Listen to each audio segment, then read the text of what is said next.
This is the Spirit and Wellness Show. News and information from a higher perspective. With your host, Harry Wilkinson. Hello, yes, this is your host, Harry Wilkinson, and welcome to the Spirit and Wellness Show. This is the show where we take a look at the days and weeks events, happenings in the world of politics and technology, science,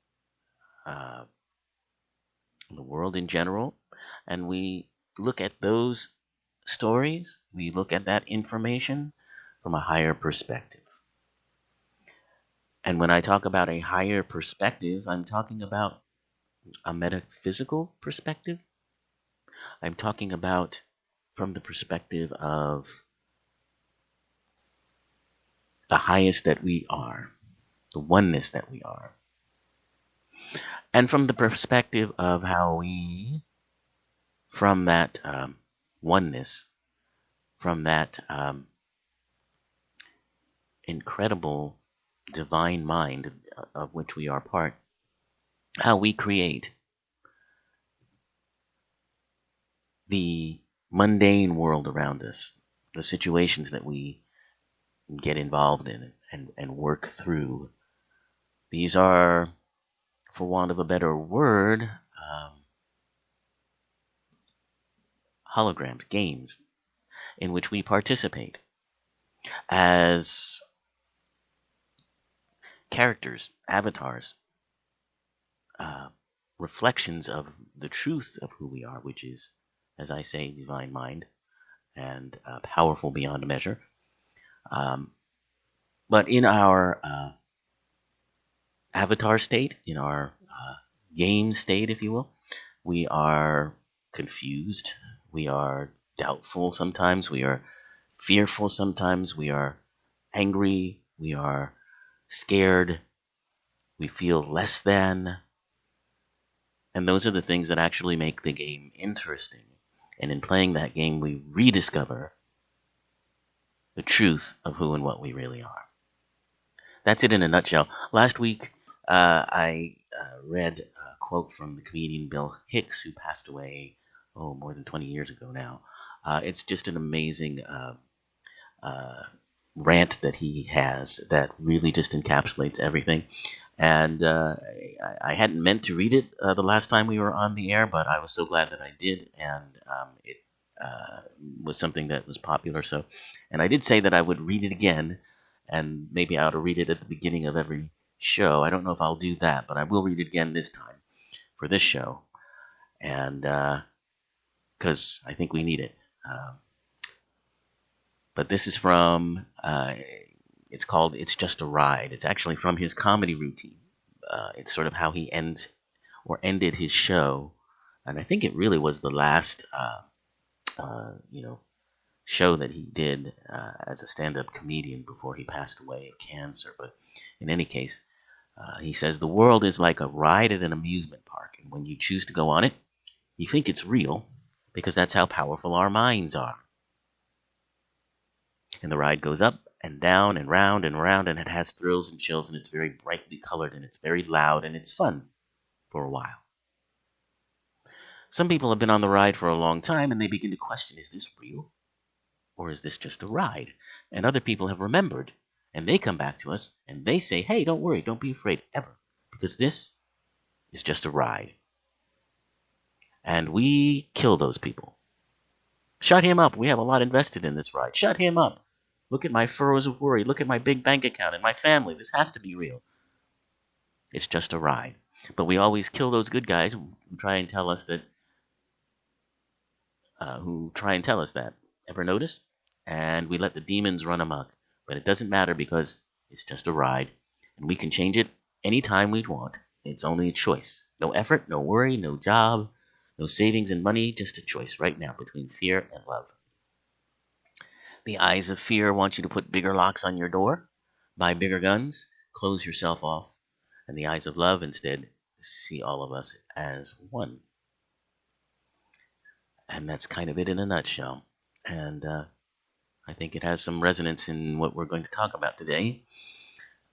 Often when I'm trying to come up with a title for an episode of the show.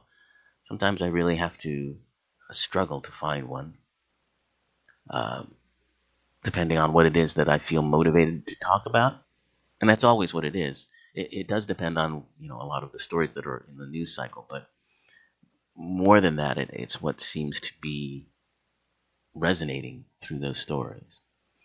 And sometimes it's hard to kind of find a topic that sums up what's going on, because there may be a lot of disparate events.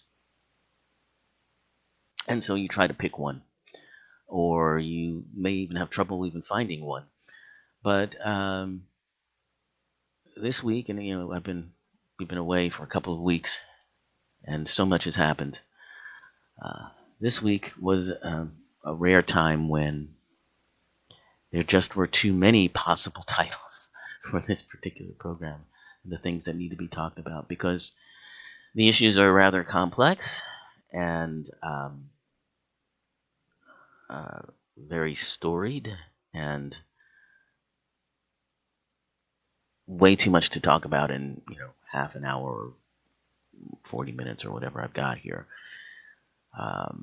So there's so many aspects to what's going on. But finally I chose the title, and I chose Justice, Anger, and Protest in the Transition Era. I think that kind of sums it up, at least the beginnings of what I want to start to talk about here.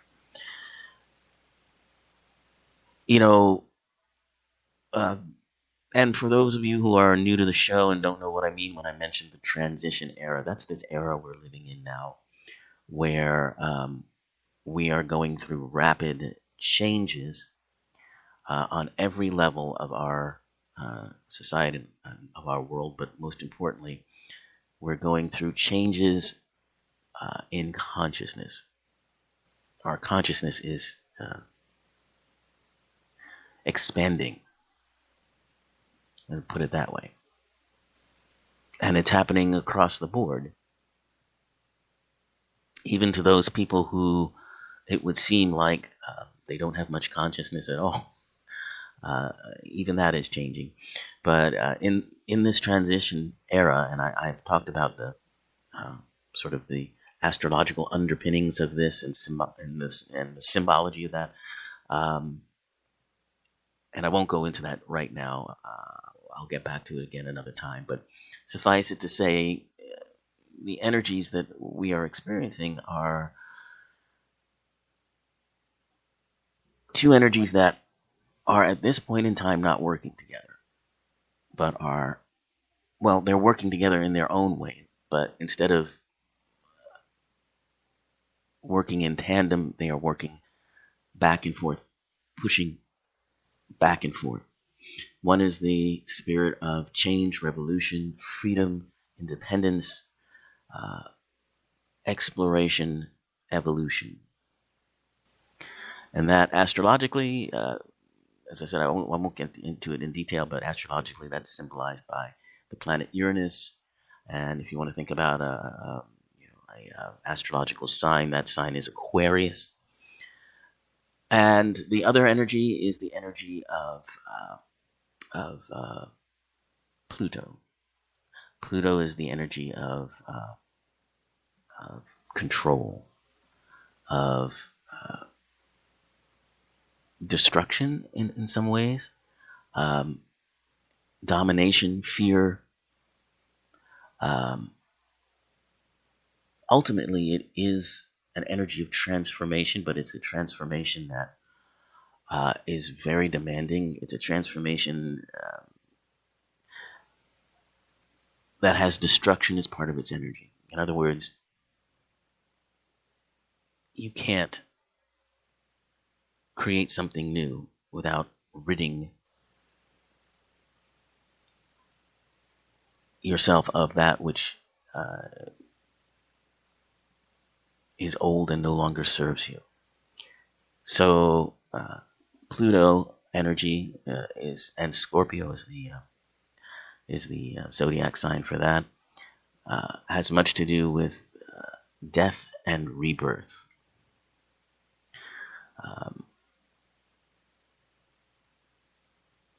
And it also has to do, Pluto energy has to do with an obsessiveness and an intensity. So in our transitions, in the changes that are happening, what we're seeing are movements forward, followed by obsessive and often fear-induced pulls back or pushing away. And we see it in so many of these things that are changing. We see it in the Middle East, in the desire for new freedoms as represented by what was known as the Arab Spring. And the pushback, of course, are the obsessive and controlling forces represented by ISIS and other terrorist groups. In this country, we've seen it play itself out in the growing and continued focus and awareness on issues of inequality, income inequality, versus those forces of economic control that continue to consolidate and try to control our world. And this brings us to the topic that we're going to talk about today, the growing awareness and understanding of the inequality that many African Americans and other minorities as well face when confronted by the authority of, particularly the authority of police and the overwhelming and sometimes brutal and unjust use of force. And the reaction to that. So, justice, anger, and protest.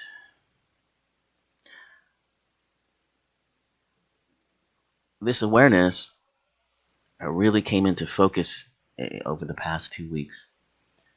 And of course, we're now talking about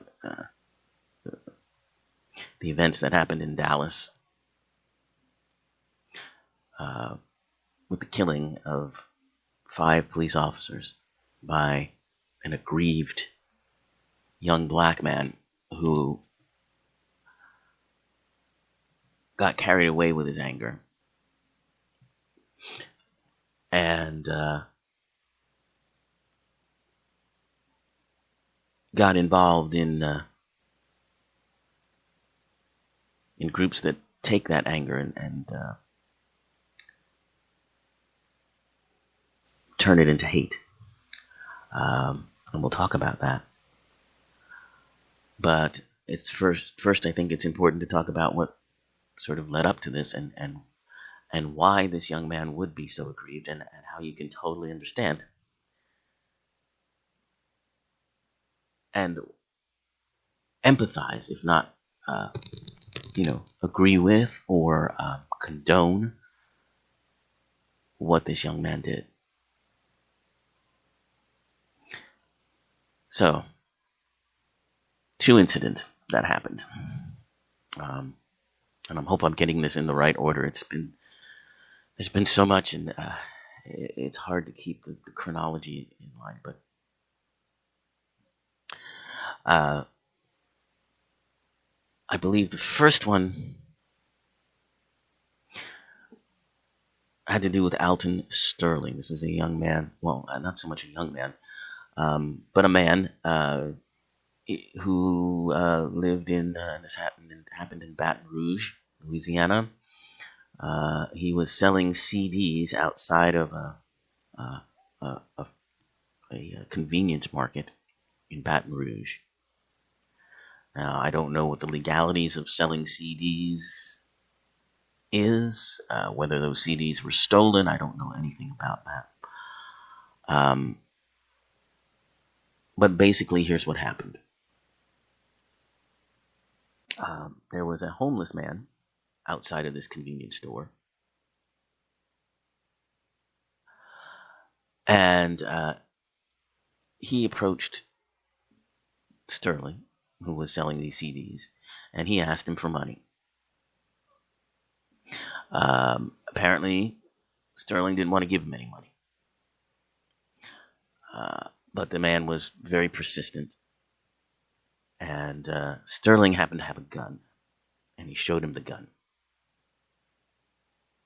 And said to the man, "I told you to leave me alone." So the homeless man then called 911.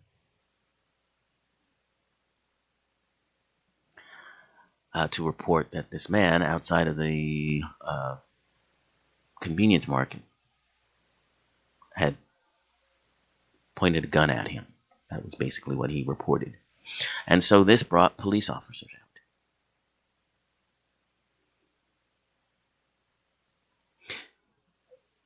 The two police officers encountered him, wrestled him to the ground, and shot him. Now, I've seen the video. It's very disturbing. And I can't remember. It seemed like there were 4 or 5 shots fired.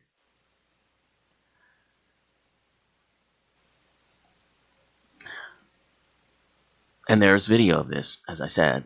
And the video went viral.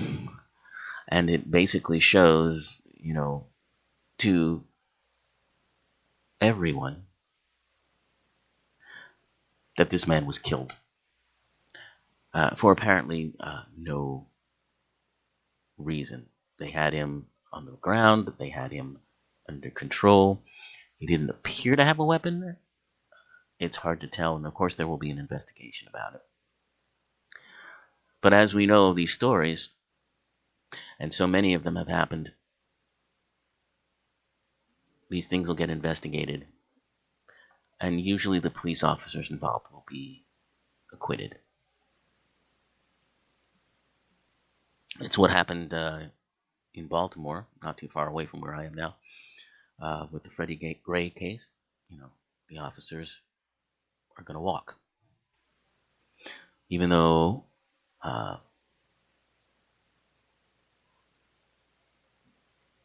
there's an understanding, there's a feeling that a wrong was done here, and yet the officers who perpetrated it are not held accountable. That's the frustration. Now, criminal investigation is being, is underway in Sterling's death, and it's being led by the Department of Justice. So that is, important in that it's being taken out of the hands of the police department and the justice system in Baton Rouge, which would most likely seek to protect its own. And there's also a federal civil rights investigation.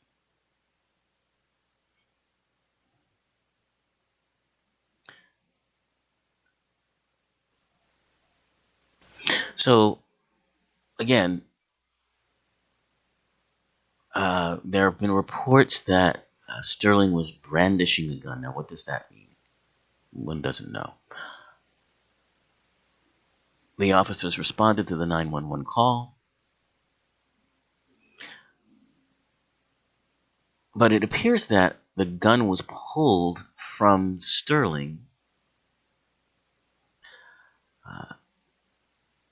after he was on the ground. In other words, it doesn't seem to be that these officers' lives were being endangered.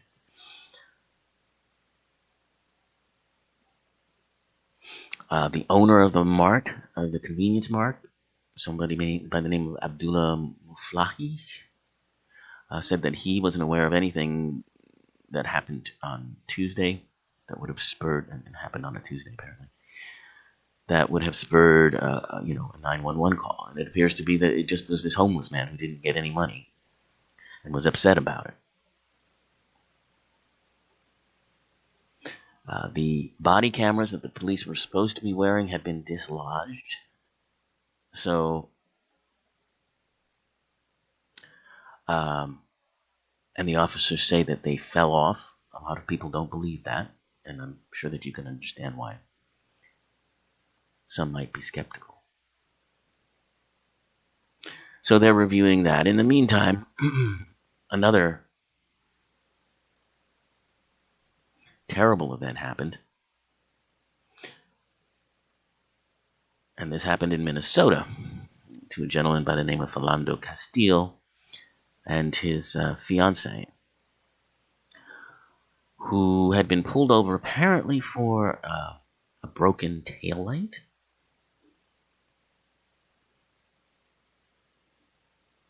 And ended up being shot. And again, there's grisly video of this man. And it was such a powerful event that even President Obama needed to speak about it. And he said, when incidents like this occur, there's a big chunk of our citizenry that feels as if because of the color of their skin, they are not being treated the same. And that hurts, and that should trouble all of us. This is not just a black issue, though. Not just a Hispanic issue. This is an American issue that we all should care about. It's an issue of justice. And even the governor of Minnesota pointed out that race played a part in this. Would this have happened if the driver were white? If the passenger were white, he asked. I don't think it would have. So there's this awareness that these matters of injustice, these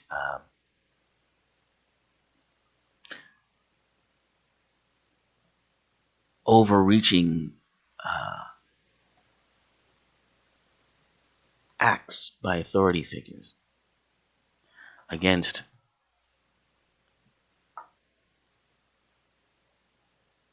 people who are clearly defenseless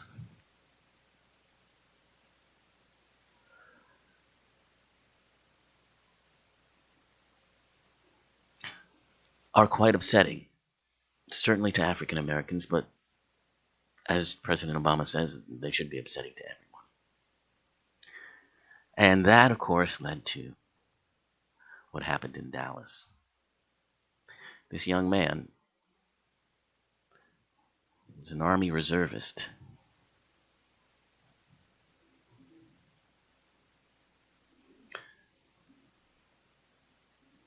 Had enough. Mika Johnson, using the training that he had as a over-deployed Army vet, and probably, and nothing has been talked about this, but he's probably suffering from post-traumatic stress disorder, as many of our servicemen are grappling with.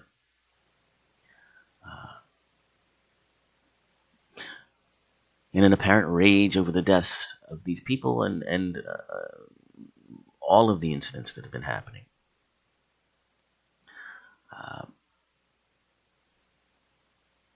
Used his sniper capabilities to assassinate 5 officers, I think injured 7 more.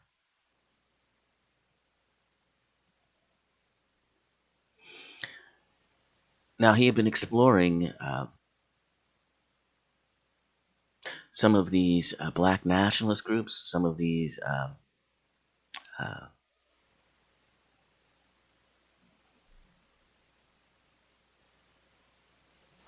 well, you can call them hate groups. Some of them are hate. Some of them are just black nationalist movements. But I believe he had been exploring the new Black Panther Party. In fact, according to Babu Omowayo, who is a co-founder of the new Black Panther Party here in Washington, D.C., said that, or not in Washington, D.C., apparently in Dallas. We have one in D.C., but in any case, he said that Mika had attended several meetings of the Black Nationalist group, but had never been to the group's armed gatherings. So, he had been exploring these things, and quite clearly, if you see the pictures of him, the first picture I saw of him, there's an army picture, but there's another one too. And that picture reminded me of when I was a kid. When I was a kid, I used to see these guys on TV. And sometimes, on the street in person. I lived in New York at the time, and often my family would take me down. We'd go to New York City to, see a show or do something or just hang out. And you'd see these guys, and they would have afros, big afros. And often they'd be wearing African garb, shirts, dashikis, I think they call them. And they'd say things like, "Power to the people." And they'd have a fist salute. "Power to the people." Black Power. That was the Black Power movement of the 1970s.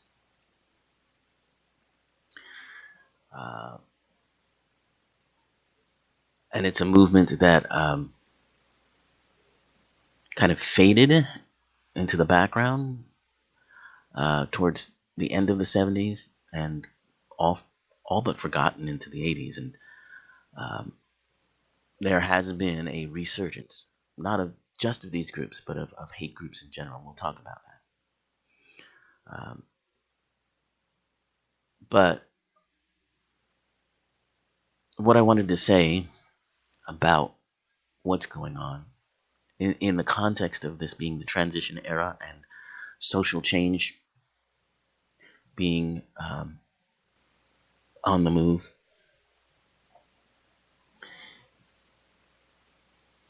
this era reminds me very much of that time in the 60s and the 70s.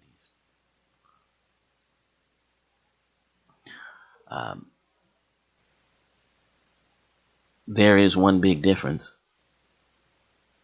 and I think the difference is, I talked about those two energies, the energies of transformation and revolution and change, and the opposing energy of oppression and destruction. This period of time in the 60s and 70s, I refer to, or I think of as the last transition era that we had. And in this transition era that we're going through, things are happening a lot more quickly, but they are also being obstructed more quickly. So you have more of this push and pull feeling, whereas kind of what happened during that 60s and 70s period, you had a very sustained period of, it was tumultuous, and there was quite a bit of upheaval, but those energies as I mentioned, represented by Uranus and Pluto, the energy of revolution plus the energy of transformation, of death and rebirth, they work together. So old forms were pushed aside and new forms awoke. And in this transition era, those two energies are opposed to each other. That's why you have the back and forth. I've explained that before. But what is so familiar and yet so different is this generation, the millennials that we hear talk about, we hear talked about quite a bit of the time. Their role in this is crucial, and it's very important. The millennial generation is the generation that I have taught as a teacher, that the generation immediately after mine, I'm Gen X. And in our generation, you know, we did not get very politically active. You know, politics, we kind of rolled our eyes at and turned our backs on because we were very skeptical and cynical because of the things that we'd grown up seeing. So that plus the fact that, you know, our generation, the Gen X generation, unlike our, you know, previous generation, our older brothers and sisters, and in some cases parents, the boomers, we were the first generation who began to just have trouble, you know, getting our lives off the ground. The boomers, they grew up in a time of extraordinary prosperity, unprecedented prosperity in this country, that we, you know, experienced for that period of time and then haven't experienced again. Our millennial generation, not the millennial, I'm sorry, our Gen X generation, we were the first to really start to have some of the troubles that the millennials are now, I mean, that have become standard talk, but for the millennial generation. But in our generation, it wasn't completely understood. We were called slackers because a lot of us didn't find it so easy to, you know, follow the path that was supposed to be laid out for us. You graduate college, you know, then you leave home, you go off on your own, you find your job, and you live your life. And all of a sudden, we're finding we are struggling trying to do that. So our generation was the first generation that, you know, where we didn't leave home, where we stayed for longer periods of time. We had to live with our parents. Or we graduated with a degree, but that degree didn't help us get a job. And instead we had to work, you know, other kinds of jobs, fast food jobs, you know, menial jobs, that where the pay didn't increase.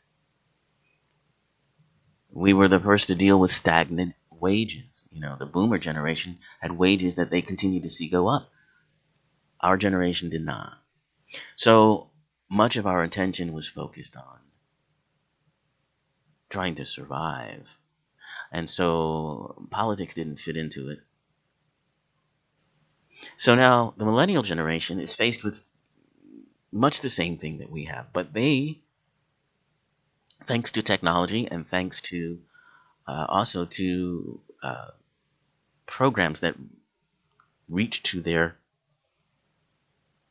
interest level, shows on Comedy Central like, you know, The Daily Show, and other programming that uses comedy and you know, approach to this age group, has made them more aware. And this awareness is helping action to be taken. And you know, we're running close here on towards the end of this program, so I think we'll probably in the next program talk more about the millennials and their role in this. But suffice it to say that it's disturbing that anger is growing. According to the Southern Poverty Law Center in 2015, there was a 14% spike of extremist / hate groups.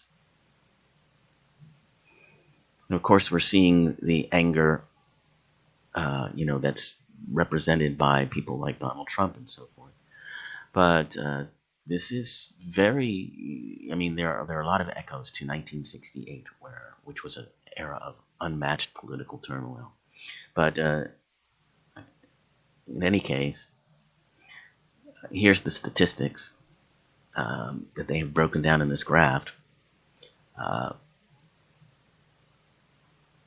And the two biggest groups that we've seen increases in are increased chapters of the Ku Klux Klan, the very famous white supremacist group, 190 new chapters in 2015.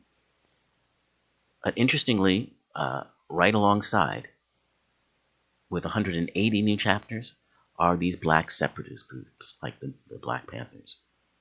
Black groups that are pro-black issues, many of which are fueled by anti-white and anti-Semitic.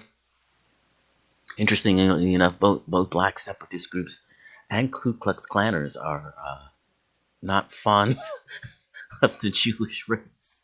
I don't mean that to be funny. I'm sorry. It's like, isn't it ironic? Isn't it ironic that they both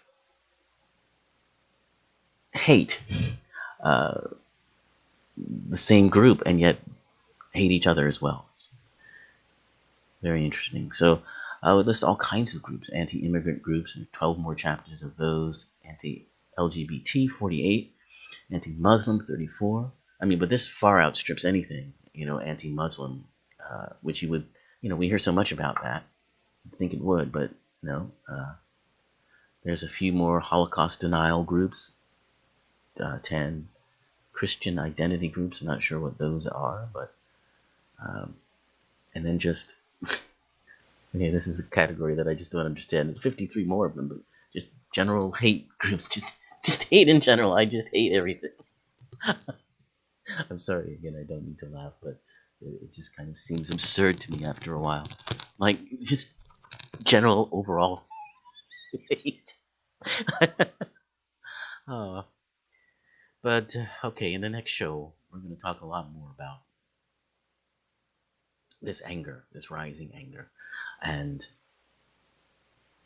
how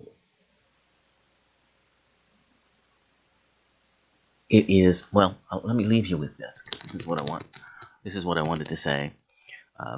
There's a line in a song called Rise, and it's a song by Public Image Limited, which is a group run by John Lydon, formerly of the Sex Pistols.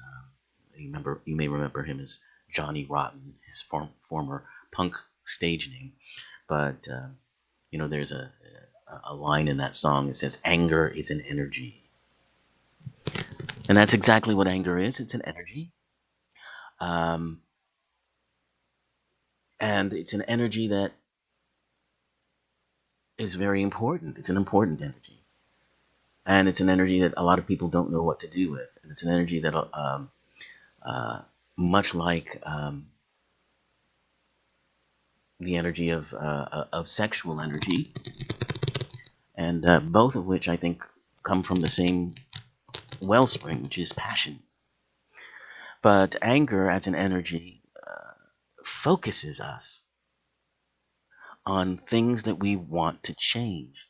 It tells us when we've been hurt or wronged. It tells us when there's something that we need to change. So anger is that energy that does that. And that's a very necessary and can be a very positive energy. You can channel that into things like the Black Lives Movement. Or it can get out of hand. It can warp and morph into something else. It can turn into hate groups, like the black separatists and the Ku Klux Klan. And we're going to talk more about how and why that happens and what happens to that energy and what you can do to engage with that energy safely. But that'll be next time. We'll be off next week. And so next Sunday, the next Sunday program will be the 24th of July. I'll look forward to more discussion on this topic then. Till then, stay calm.